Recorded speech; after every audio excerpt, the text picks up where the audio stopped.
Ni Pangulong Ferdinand Marcos Jr. ang estratehiya nito sa pakikipag-usap kay United States President Donald Trump. Ito ay kung sakaling magkaroon sila ng pagpupulong sa hinaharap. Tingnan nyo, PNP chief refuses to name convoy members who used EDSA bus aid. That only means he has knowledge of who those individuals were. So that confirms na alam nila talaga, alam ng PNP chief na may nangyayaring gano'n. And yet, anong ginagawa mo? Pinagtatakan mo yung mga tao na umaabuso ng kanilang otoridad. Kung sa klaseng police man ka, kung inaanak ka, you should enforce the law.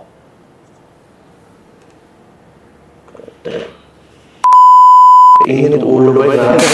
Init ulo. Samantala, nagpahayag naman ng pagtutol sa impeachment ang ilang taga-suporta ng Vice Presidente. No!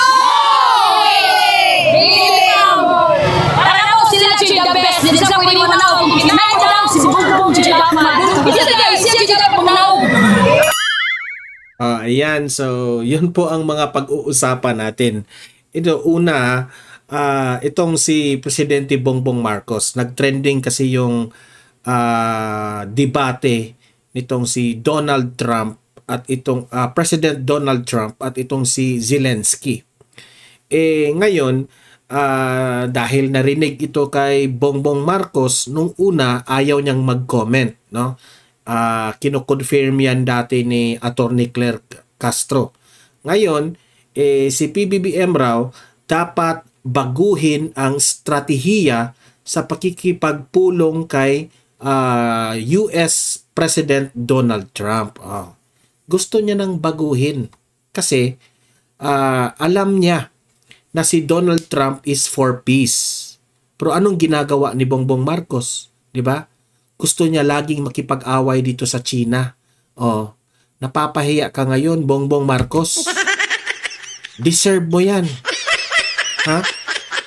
At least, alam mo na ngayon na si Donald Trump, si President Donald Trump, hindi, yung EDCA na yan, sa tingin ko yung EDCA na ginagawa nyo dyan, EDCA sites na yan, tutol si Donald Trump dyan.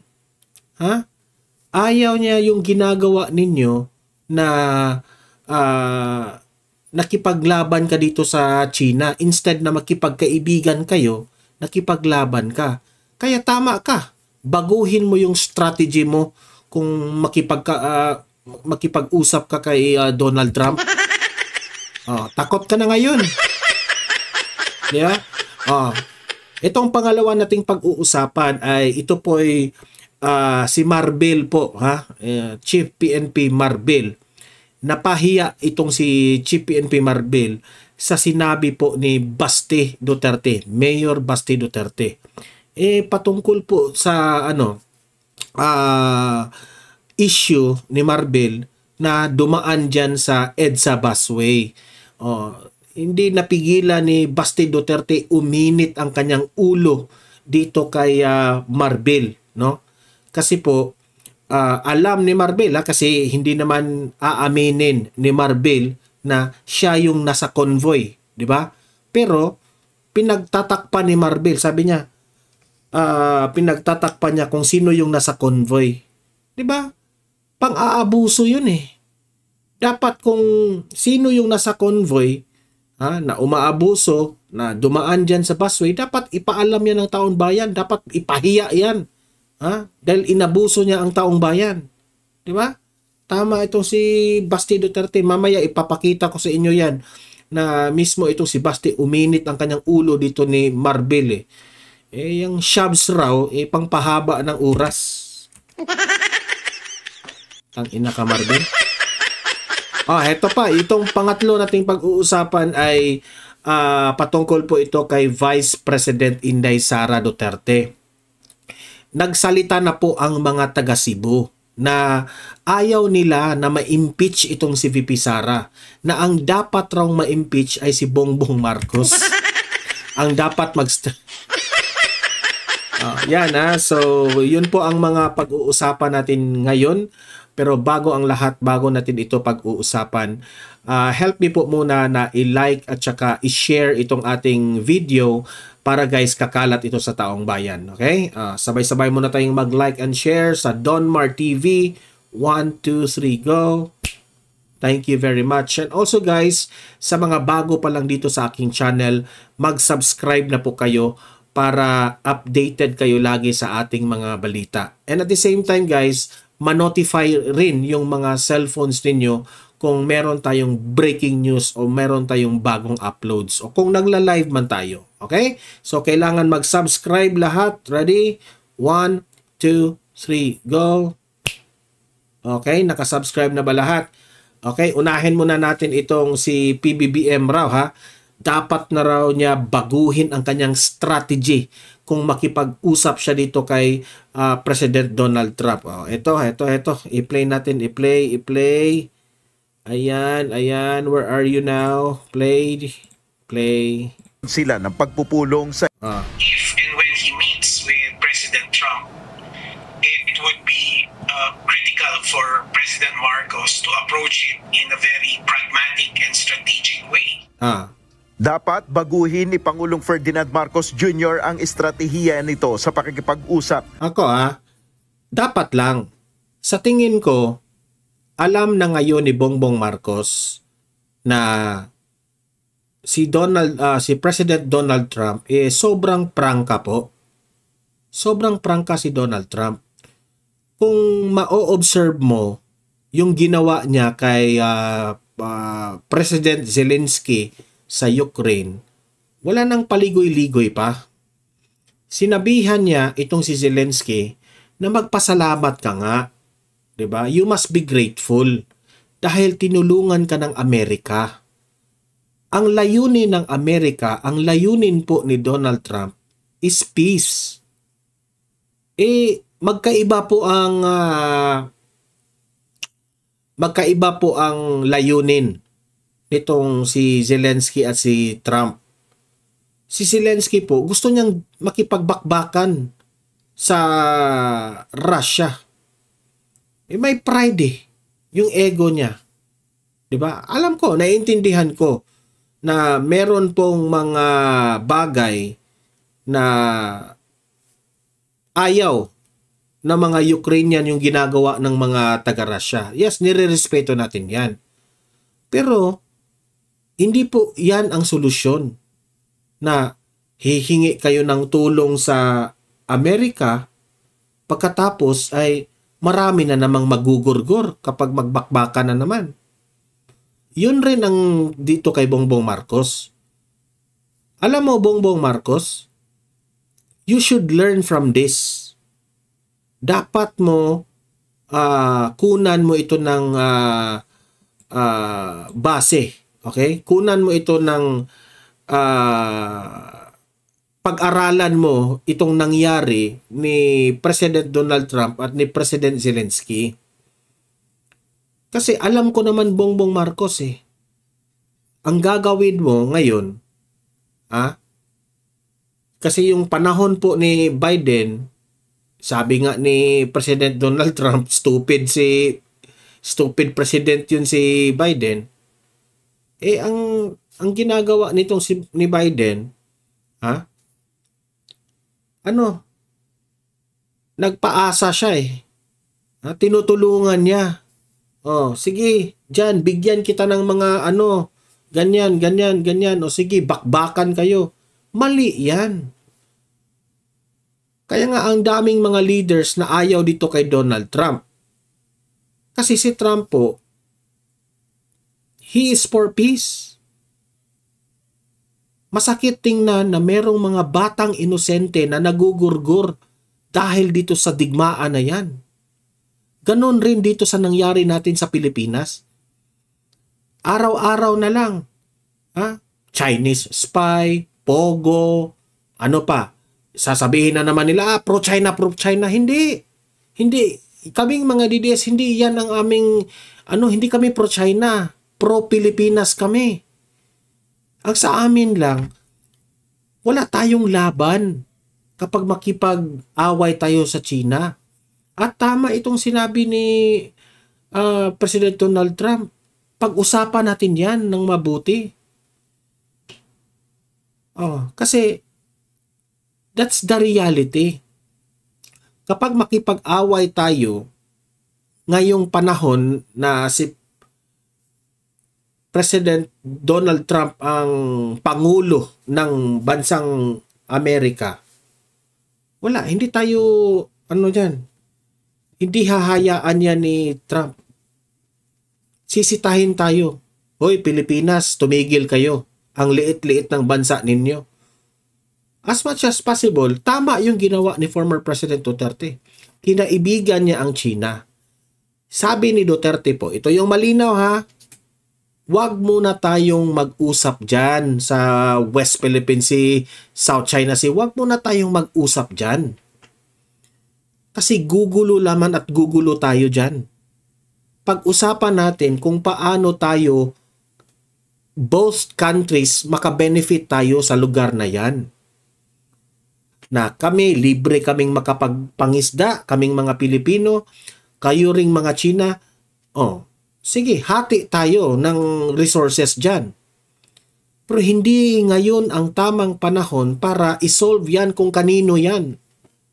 And that's the reality. Yan ang hindi matanggap-tanggap ng mga bangagngista, loyalista, at mga dilawan. Hindi nila matanggap-tanggap yan kasi tapang-tapangan sila eh. Look at what happened to Zelensky and Donald Trump. Anong ginawa ni Donald Trump? You don't have the cards. Sinabihan niya si Zelensky, wala ka. Huwag kang magpa-astig-astig. Huwag kang magtapang-tapangan na hindi mo kaya. And that's the reality. Kung tutulong ang Amerika, let's say, makipagbakbakan ang Pilipinas, dahil tutulungan tayo ng presidente ng Amerika, after that, what happened? May makukuha ba ang Amerika? Wala. Malaking gasto yan. Akala nyo siguro, kayong mga dilawan at mga loyalista, akala nyo siguro madali lang yung bakbakan, yung giyera. Hindi yan. Masarap lang yan na magtapang-tapangan tayo sa mga bibig natin. Pero yung akto na, in reality po, isang sabog ng dyan, wala. Kayo siguro ang unang tatakbo. Wala. Sabi nga ni President Duterte, in just 20 minutes, less than 20 minutes, sabog yung bansang Pilipinas kapag gugurgurin tayo ng China. Yan ang hindi niya maintindihan eh. Diba? Patuloy. Kasi dapat nating ito eh. Kay United States President Donald Trump, ito ay kung sakaling magkaroon sila ng pagpupulong sa hinaharap. Ayon sa policy analyst na si Attorney Michael Henry Yusinko, kapansin-pansin na iba na ngayon ang ipinakikitang polisiya ng bagong US administration. Correct. Kumpara noong unang pag-upo ni Trump bilang Pangulo ng Estados Unidos. Meaning to say, yung EDCA na yan, utak yan ni PBBM at ni Biden. Ngayon, ayaw ni Trump yan. Maghintay ka lang. Kasi busy itong si Tito Trump ninyo. Hintay lang kayo. Pagtuunan ng pansin yan, malay nyo. Itong si PBBM, mapahiya ito. Patunay nito ang naging mainitang pagtatalo sa pagitan ni Trump at ni Ukrainian President Volodymyr Zelensky nitong weekend. I think this time around, the Trump administration, or the second Trump administration, is clearly transactional in their thinking and also isolationist in their thinking. Ayon kay Yusinko, asahan na mayroon ring hihingin ang US sa Pilipinas kapalit ng suporta sa aspetong panseguridad. Isa sa mga katunayan anya nito ay ang US-Ukraine mineral deal. Kaya ayon kay Yusinko, mas mabuti na tumutok na ang Pilipinas sa pagpapalakas ng sarili nitong kapabilidad sa diba? Tama itong analyst ito eh. Yan ang ginawa ni Duterte dati. Nakafocus tayo sa sarili nating armed forces. Diba? Yan ang gawin mo, Bongbong Marcos.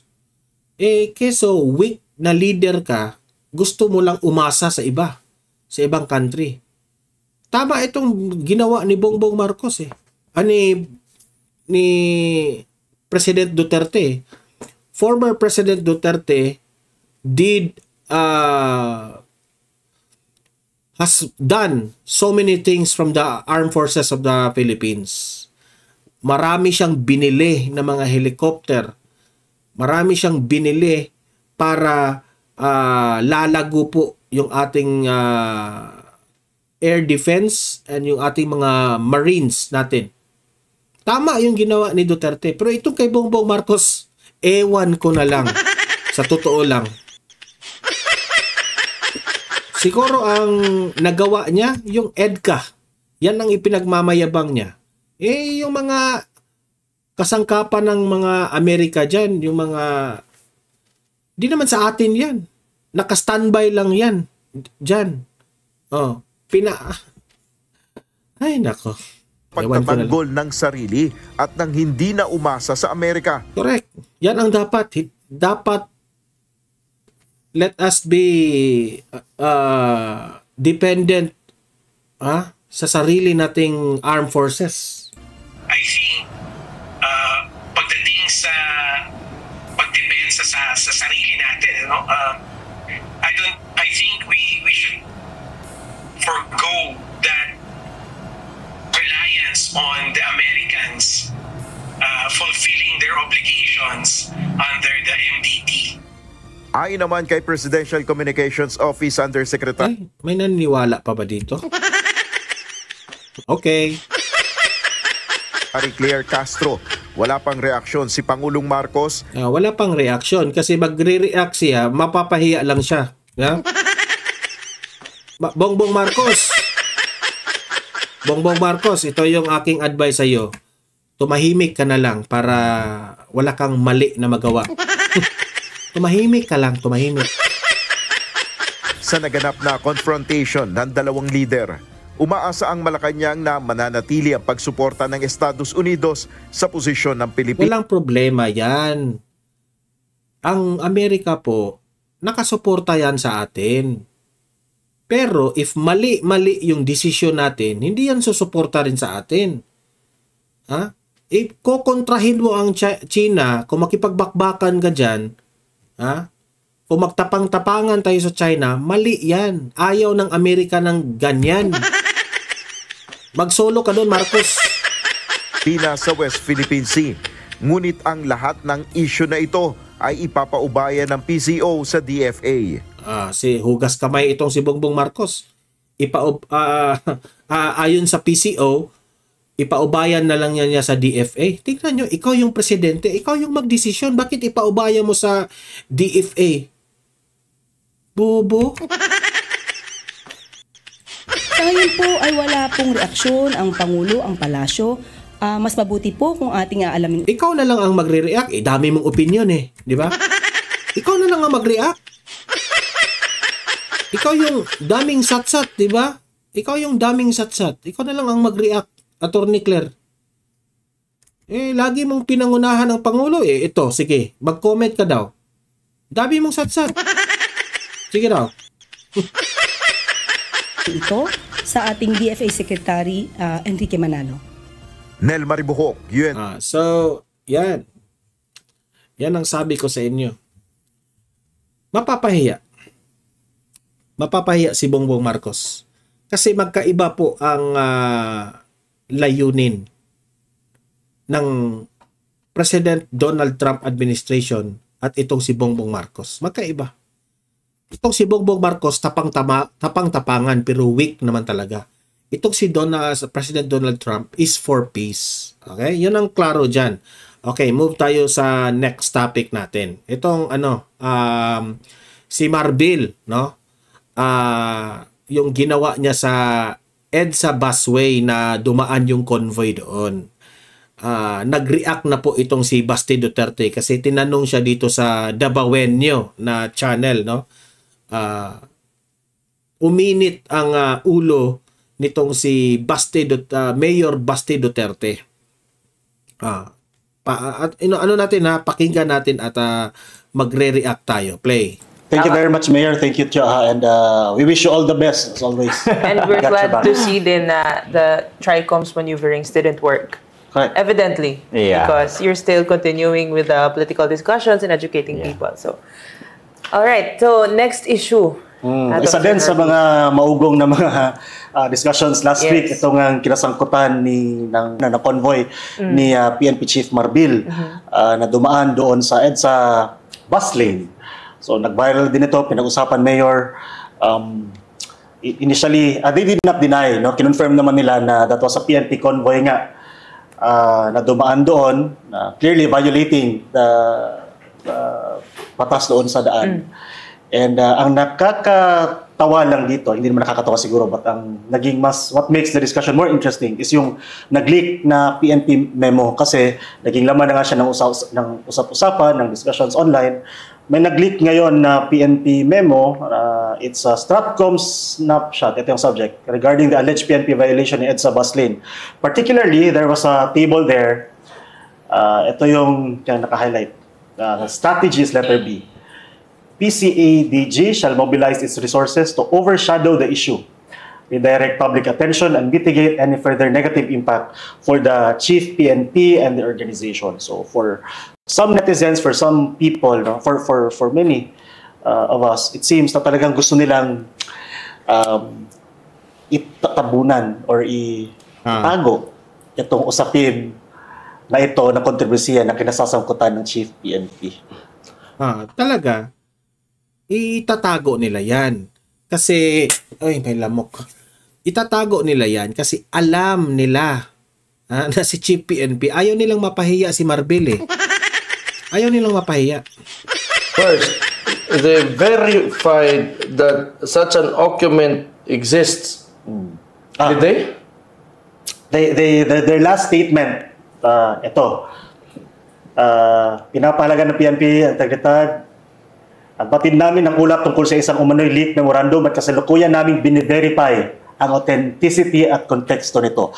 So they did not deny, they did not confirm, they are verifying the authenticity of the document. Pero ito lang man talaga, madali lang yan na sa, ano ba? Ito na. Bakit yung pinapansin yan? Bakit guilty kayo nga si Marbil talaga nakasakay doon? Bakit na ginawang issue yan? In the first place, sa totoo lang, kung maayos lang sana talaga to si Marbil ba, hindi sana ginagamit yung pangalan niya sa mga ganong klaseng bagay na mga tao, kung yan yung sinasabi nila na dumadaan ng bus lane. Kung talagang stricto ka na PNP chief, wala sanang mga aabuso dyan gamit yung pangalan mo. Yan talaga culture kasi ng... Diba? Kung ikaw, ipapakita mo na istrikto ka na pagka-Chief PNP, dapat ikaw yung unang sumunod sa batas at hindi mo itotolerate yung mga tauhan mo na dumaan dyan sa EDSA busway. Pero ano nangyari? Abusado ka, Marbil. Inabuso mo yung batas natin. Gobyerno. Kung pakita mo sana na maayos ka, hindi ka magsabi na yung sabo or yung droga, pampatagal lang, pampahaba ng oras kasi kailangan magtrabaho, ginarespeto ka sana enough. Kung hindi man ikaw yung nandoon talaga sa bus lane na yan, na hindi gamitin yung pangalan mo sa kalokohan. Ang problema mo kasi, yung mga pinagsasabi mo, hindi ka talaga marespeto ng mga tao, kaya pwede kang gamitin yung pangalan mo sa kabulukan. Pahiya ka ngayon. Ang hirap sa iyo, Marbil, no? Para ka rin si Bangag si Bongbong Marcos Ang pinakita mo sa front mo, stricto ka, magaling ka, pero isa ka pa ring pasaway rin pala. Bakit hindi mo sasabihin kung sino ang dumaan dyan sa busway? Bakit? Nahihiya ka? Dapat lang malaman ng taong bayan na kayo yung dumaan doon o kung sino man yung mga senior officer mo, di ba? Deserve ninyo. Pangalanan mo, Marbil, kung sino. Bakit mo pinagtatapan? Yan ang hirap ng gobyernong ito eh. Diba? Kung taong bayan yung dumaan dyan, talagang gipit kagad, ipapahiya kagad. Pero kung kayo, tatakpan ninyo, kakahiya naman kayo. Tingnan nyo, PNP chief refuses to name convoy members who used EDSA bus lane. That only means he has knowledge of... Meron siyang alam.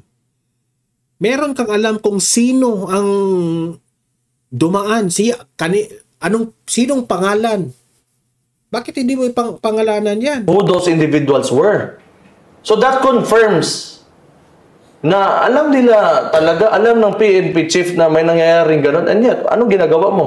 Pinagtatakpan mo yung mga tao na umaabuso ng kanilang otoridad. Correct. Unsang klaseng police man ka kung ingon anak ka? You should enforce the law.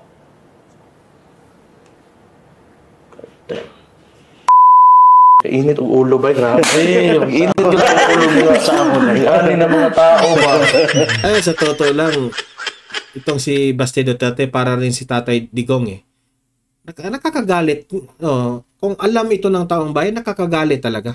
Okay. Ang politiko, okay pa manggod. Ang politiko ba? Because they are politicians. They can, say whatever they want to say. It's up to them kung, the people that accept it or not. But these people, uniformed personnel, they took an oath to, uphold the law, correct, enforce the law, protect the people. Serve and protect. Diba? Serve and protect. And look at this behavior that we're getting from the PNP chief. He refuses to name convoy members who use the EDSA bus lane. And that is a very big, it's not really, that's too dramatic, a big issue. But, people in Metro Manila, they go through traffic every day. Kaya nga it's very unfair on the part sa mamamayang Pilipino. Dapat equal tayo, mapulis ka man o ordinaryong Pilipino. Kung ano yung rules dyan, rules talaga. Hindi yung kayo yung enforcer, kayo yung nag-enforce sa law, ha? Pero kayo yung nag-violate. Di ba nakakahiya yun? Sobrang kapal ng muka mo, Marbil. And it destroys your life somehow. That is, yan ang mga tauhan ni Bongbong Marcos. Di ba? Yan ang tauhan mo. Yeah. And yet, they cannot answer, and they cannot, maintain. Hindi nila maayos yung bus lane na yan. Para na lang sana sa mga tao na tumitiis sa traffic. So, tapos may police na hinuli yung convoy. Why can you not honor the actions of those policemen who were doing their job or who were doing the right thing? Ang ginagawa nyo ngayon, you are being defensive kasi may nangyaring ganun. And you're supposed to celebrate somebody from your personnel that did the right thing and stood up against those people who abuse their power. Yun sa mga, para lang talaga dyan sa bus lane na yan. Tama. Sa bagay, kung sinabi mo nga, droga, pampagising, na ano pa, i-expect mo sa Correct, di ba? Yung sinabi ni Marbil na nauunawaan natin yung iba na gumagamit kasi pampahaba ng oras. That's stupid, Marbil. Wala ka talaga. Saan na yung utak mo siguro, no?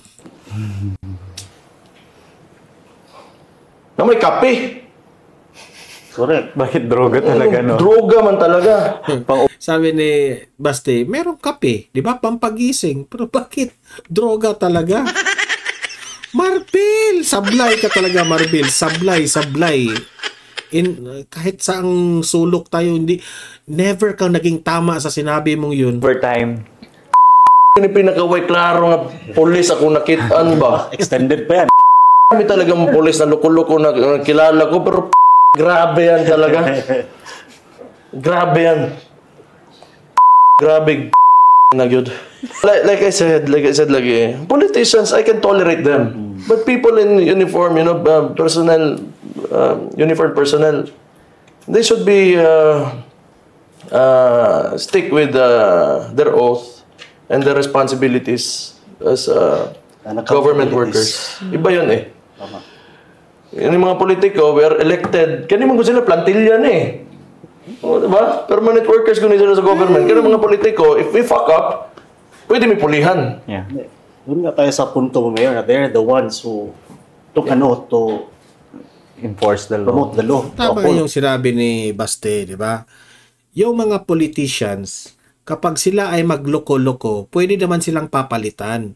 Pero itong mga PNP na ito, itong mga police na ito, kagaya niyan, hindi sila pwedeng papalitan eh. Kasi trabaho nila yan eh. Yan ang kaibahan. Because they are elected, itong mga government officials. Pero sila, trabaho nila yan. Huwag kayong umabuso sa inyong authority ninyo. Kakaya ka, Marbil, sa totoo lang. Ay, nako. Dalo. Sige. Pareha lang kayo ni Diwata Torre. Sa totoo lang. Tama ka, Mayor, gaya nga dito sa Davao City. For instance, may mga police na nagloloko. I think somehow being chief executive, we feel the burden nga na nahihiya. So, yun yan po ang reaksyon ni Baste Duterte kay Marbil. Okay? Punta tayo dito sa usapin ng mga taga Cebu. Okay? Nagsalita na po ang mga taga Cebu patungkol po dito sa impeachment ni Vice President Inday Sara Duterte. Nung tinanong po ang mga taga Cebu, ayaw nila na ma-impeach si VP Sara. Mas gugustuhin pa nila na bumaba sa pwesto si Bongbong Marcos sa pagka-presidente kontra sa ma-impeach si VP Sara. Okay, so panoorin po natin ito matindi po ito. Play. Sa pagtutok naman ng SMNA Cebu sa 2 araw na pagbisita ni Vice President Sara Duterte, hindi may pagkakailang solidong maka-Duterte mga Sugbuanon. Ito ang ibabalita ni Charmaine Balagon. Yan, no? Sino ba naman ang mapapagod? Yun lang sa Cebu, sobrang siksikan po. Ito yung bagay na hindi magawa ni Bongbong Marcos. Si Bongbong Marcos, kaway-kaway sa hangin, walang pumapansin. Ito, si VP Sara, siya yung dudumugi ng tao dahil mahal siya ng tao. Ito kainit ang pagtanggap ng iyong mga taga-suporta. Nakakabinging sigawan at kanya-kanyang pakulo para mapansin at mapagbigyan na makapagpalitrato. Grabe. Sa Barangay Mambaling, Cebu City, marami ang matyagang nag-abang, nakipagsiksikan pa para masilayan man lang si Vice President Sara Duterte. Correct. Sa ikalawang araw ni VP Sara sa Cebu City, kagaya ng unang araw ay mas mahabang oras ang kanyang inilaan para sa pakikipagkamayan at kamustahan sa mga residente. Si Luis de la Serna may daladala pang laminated pictures ni dating Pangulong Duterte. Grabe. At ipinakita ito kay Inday Sara. Ito yung isa sa mga supporter ng mga Duterte. May dala-dala siyang frame. Gusto niyang papirmahan kay VP Sara. Tingnan niyo yan. Ako dulo. Si Sara, ulit pa. Ako na tagoon. Ganto na ako na tagoon. Salamat, lipay na ko. Kita na ko ni Inday Sara. Samantala, sige ng Welsie Badillas, todo ang sigaw at umaasang maging Pangulo na sana ng bansa si VP Sara. Kaya ba ako nga siya makabarog sa atong Pilipinas. Tingnan niyo yan Heartily yan na pagkasabi coming from the heart yan. Alam niya na si VP Sara lang po ang makasolve ng problema ng Pilipinas. Pag-ay mo siyang presidente, bragdi na mag-result ang Pilipinas sana. Samantala, isang lalaki naman ang nagsulat pa sa isang karton ng kanyang hiling na makapagpa-picture sa Vice President. Ma'am, kanang idol ko na ko siya, ma'am.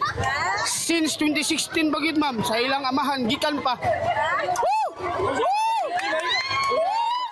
Agaw pansin din ng isang mag-amang ito na may hawak na We Love Duterte. Nang aming tanungin kung bakit niya ito iginuhit, ay ito lang ang kanyang sagot. We love Duterte! We love Duterte!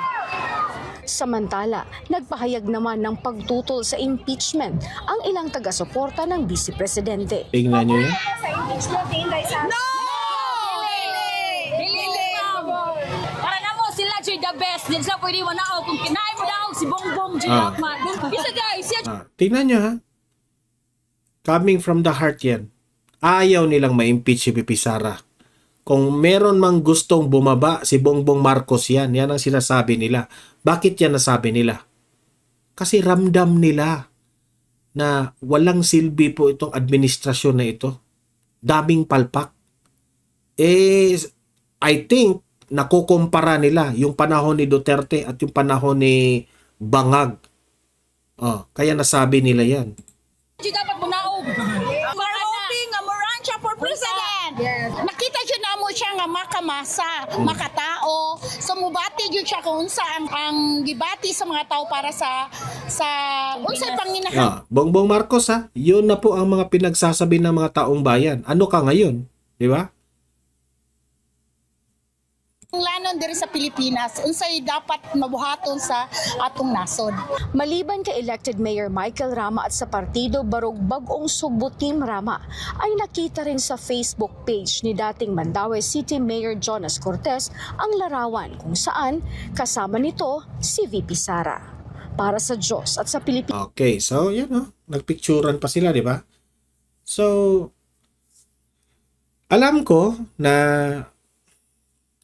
ang taong bayan, sawang-sawa na dito sa Administrasyong Marcos, kaya gusto na nilang palitan. Pero ako, sa opinion ko, sige, hintayin na lang natin na matapos itong termino ni Bongbong Marcos. Pero, sila ngayon, todo sila na panghihikayat sa impeachment ni VP Sara. Itong mga kongreso. Diba? Nag-away-away na nga sila sa Senado kasi atat na atat silang masimulan itong impeachment. Yung Senado naman, gusto nila July 30 pa. Kaya uminit ang ulo nito mga kongresista. Desperado na sila. Kasi kung mai-impeach nila si VP Sara, wala na. Hindi na makatakbo si VP Sara as president. Kasi yan ang nakasaad sa ating konstitusyon. Pero ang tanong, kapag ma-impeach si VP Sara, papayag ba ang taong bayan? Kasi sa tingin ko, gugulo yan. Yan. Trust me when I say this. Kapag ma-impeach si VP Sara, gugulo yan. Magagalit ang taong bayan. Yun lang ang masasabi ko dyan. Tingnan nyo ang Malacanang ngayon. Nag-resign na yung mga members dyan sa PCO, yung mga nagtrabaho dyan sa PCO, nag-resign. Because alam nila, palubog na yung barko. Sila mismo, ramdam nila na weak talaga itong administrasyon ni Marcos. Alam nila na maraming mga bagay na hindi na po nagugustuhan ng taong bayan. Ano masasabi mo dyan? Kayo umasga, kayo masasabi nyo dyan. Tapos ito pa, kumuha pa sila ng PCO na itong si Atty. Claire. Lalo silang masisira dyan. Kasi itong si Atty. Claire, banat sila ng banat dito sa mga Duterte. Mas lalong magagalit yung taong bayan sa administrasyon. Kaya sabi ko, it's a good thing na itong si Bongbong Marcos, sinamahan niya palagi itong mga senador niya. 'Di ba? Sa alyansa ng Bagoong Pilipinas, lagi niyang sinasamahan itong mga senador. It's a good thing para masiraan lahat ng mga senador. 'Di ba? Tingnan niyo yung kay Erwin Tulfo sa survey. Kung sila yung magso-survey, si Erwin Tulfo, number 1. Pero dito sa social media, sa Archlight ba yun, yung nagso-survey, si Erwin Tulfo, halos pang-last na si Erwin. Tingnan niyo. Kasi po, yung line-up ni Bongbong Marcos na mga senador, nakakasuka. Nakakasuka. Pangalawa, ito sa 8 diretso eh. Mga 8 diretso rin itong sitwasyon nila ngayon. Itong Bongbong Marcos na tingnan nyo, 2025. Magresulta yan. Magresulta talaga yan. Kapag matatalo itong mga senador ni Bongbong Marcos, goodbye. Mapahiya ka, Bongbong Marcos. Totoo lang. Okay? So, libre po kayong mag-comment, mag-react sa mga pinag-usapan natin. Okay? Pag-usapan natin yan sa comment section. Guys, like and share this video para kakalat ito ha. And subscribe Donmar TV para updated kayo lagi. Okay? Meron tayong pangalawang channel ha. Donmar TV, Balitang Totoo. Subscribe rin kayo doon kasi meron tayong mga ina-upload doon na mga videos na hindi po natin ina-upload sa main channel natin. Okay? So, maraming salamat mga audience na nanonood ngayon at sa mga moderators natin. Sana makapag-live na po tayo ulit. See you in my next video. See you in my next live. Have a great day. Have a great night. God bless po sa ating lahat. Mabuhay ang Pilipinas. Bye-bye!